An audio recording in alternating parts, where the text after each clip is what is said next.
बाह्य प्राणायाम के दौरान हम 3 बंधों का अभ्यास करते हैं। प्रत्येक बंध का अपना अपना अलग से महत्व है, परंतु जब हम बाह्य प्राणायाम करते हैं तो हम तीनों बंधों को एक साथ लगाते हैं। ये तीनों बंधों को जब हम एक साथ लगाते हैं तो ये हमारे संपूर्ण शरीर की जो जीवनीय शक्ति है उसको ऊर्ध्वगामी करता है, जिससे हमारा जो संपूर्ण शरीर है वो स्वस्थ होता है, हमारे सारे तंत्र स्वस्थ होते हैं। तो इससे हमारी जो मूत्र प्रणाली है, जो किडनीज़ हैं, वो भी हेल्दी होंगी।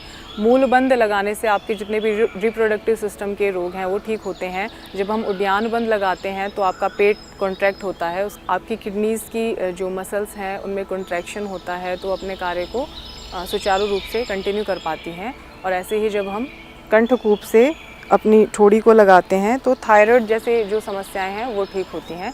इसके बाद हम भ्रामरी प्राणायाम का अभ्यास करेंगे। अपनी तर्जनी उंगली को अपने माथे पर रखेंगे, शेष उंगलियों को आँखों पर रखेंगे और कानों को अंगूठों से बंद करेंगे और हमिंग करेंगे। एक डीप इनहेल करेंगे।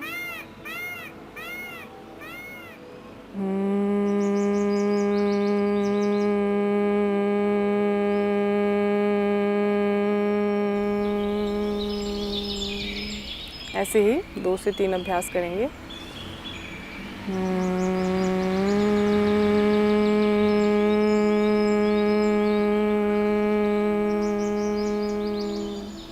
भ्रामरी के बाद दोनों हाथों को घुटनों पर रखेंगे, ज्ञान ध्यान मुद्रा में उद्गीत प्राणायाम का अभ्यास करेंगे।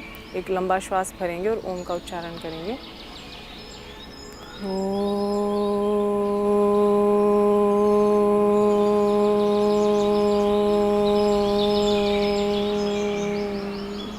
ऐसे ही 2, 3, 5 आवृत्तियाँ करेंगे।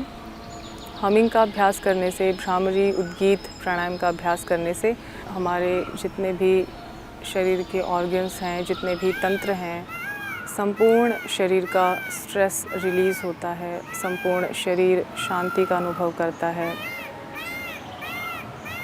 Deep inhale, deep exhale. उद्गीत प्राणायाम के बाद थोड़ा रिलैक्स करेंगे, कुछ देर चिंतन करेंगे। संकल्प के माध्यम से भी हम अपने रोगों पर विजय पा सकते हैं। उसके साथ योग, प्राणायाम, आयुर्वेद तो है ही। संकल्प करें कि आपके शरीर से सारे रोग आपकी श्वास के माध्यम से बाहर जा रहे हैं। इस प्रकार संकल्प पूर्वक जब हम अभ्यास करते हैं तो ये इंटीग्रेशन होता है चीज़ों का। आसन, प्राणायाम, ध्यान, इन सभी का इंटीग्रेशन करके संकल्प पूर्वक जब हम किसी रोग को ठीक करने का संकल्प करते हैं तो निश्चित ही आप उस रोग को डिरूट कर सकते हैं। जैसे आज हमने बात की किडनीज़ को लेकर, तो इन सारी प्रोसेसेस के थ्रू आप अपनी किडनीज़ को हेल्दी रख सकते हैं। अब हम बात करते हैं कि किडनी यदि आपकी अनहेल्दी हैं तो आप अपने लाइफस्टाइल में क्या चेंजेस कर सकते हैं। आप सुबह जल्दी उठें, सुबह जल्दी उठकर कुछ आसन, प्राणायाम जो अभी हमने बातें की, जिसके बारे में हमने आपको भी बताया, उनका अभ्यास करें।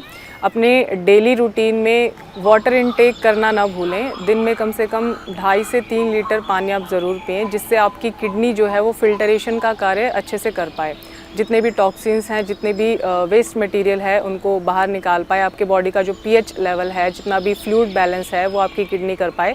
उसके लिए आपको भी अपनी ओर से कुछ प्रयास करने होंगे। जितना भी पैक्ड फूड है, प्रोसेस्ड फूड और जंक फूड है, यदि उनका आप इनटेक करते हैं तो उसको कम करें, उसको ना लें, क्योंकि आप एक हेल्दी किडनी चाहते हैं तो उसके लिए आपको हेल्दी डाइट लेना भी ज़रूरी है। ये तो हमने बात की लाइफस्टाइल को लेके। यदि आप किडनीज़ की समस्याओं से ग्रस्त हैं तो आप कुछ होम रेमेडीज़ कर सकते हैं। कुछ एक्यूप्रेशर के अभ्यास हैं जो मैं आपको बताती हूँ। अपनी हथेली के मिडल में, हथेली के मध्य में आप एक्यूप्रेशर पॉइंट है, यहाँ हमारी किडनीज़ का एक्यूप्रेशर पॉइंट होता है। ऐसे ही दोनों हाथों में इसको प्रेशर से दबाएं, इससे आपकी किडनीज़ हैं वो स्वस्थ होंगी। ऐसे ही दोनों हाथों में इसको करेंगे। जैसे हाथों में पॉइंट्स होते हैं वैसे ही आपके पैरों में भी पॉइंट्स होते हैं। तो पैरों में तलवे के बीच में किडनी के पॉइंट होते हैं। आप इसको जब भी आपको समय मिले, यदि आपको किडनी की समस्या है, किडनी की बीमारियां हैं, तो जब भी समय मिले आप इसको एक्यूप्रेशर को कर सकते हैं। ये इंटीग्रेशन है थेरेपीज़ का, योगा के साथ प्राणायाम, नेचुरोपैथी, लाइफस्टाइल। ऐसे ही दोनों पैरों में करेंगे।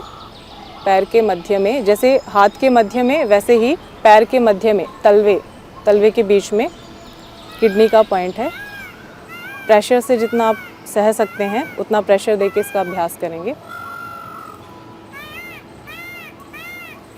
यदि आप किडनी की बीमारी से ग्रसित हैं अभी फ़िलहाल में, तो आप कुछ होम रेमेडीज़ कर सकते हैं। यदि आपको किडनी स्टोन है या किडनी में स्टोन फॉर्मेशन बार बार होता है, तो उसके लिए आप प्रयोग कर सकते हैं 1 मुट्ठी जौ, 1 मुट्ठी कुलत्थ की दाल और 1 मुट्ठी गोखरू को दरदरा पीस के रात को 1 लीटर पानी में भिगा कर रख दें और सुबह उसको उबाल लें, और जब 250 ग्राम शेष रह जाएगा तो उसको आप पी लें। तो इससे जो बार बार किडनी में स्टोन की फॉर्मेशन होती है वो नहीं होगी।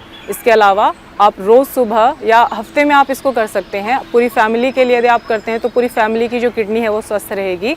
रोज़ सुबह गोखरू ले लें, थोड़ा सा, आपको वो कहीं भी उपलब्ध हो जाएगा।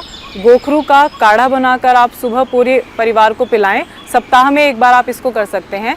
इससे पूरे परिवार की जो किडनी है वो स्वस्थ रहेगी।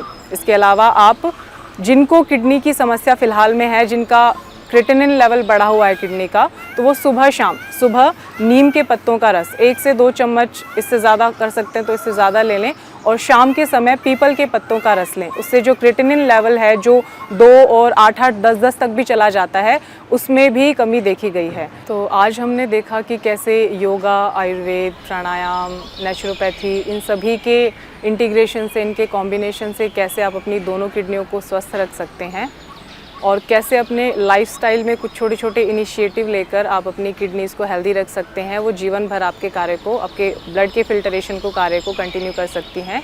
तो आज के लिए इतना ही। आगे फिर मिलेंगे इंडिया टीवी योगा पर एक नए रोग और उसके निवारण के साथ।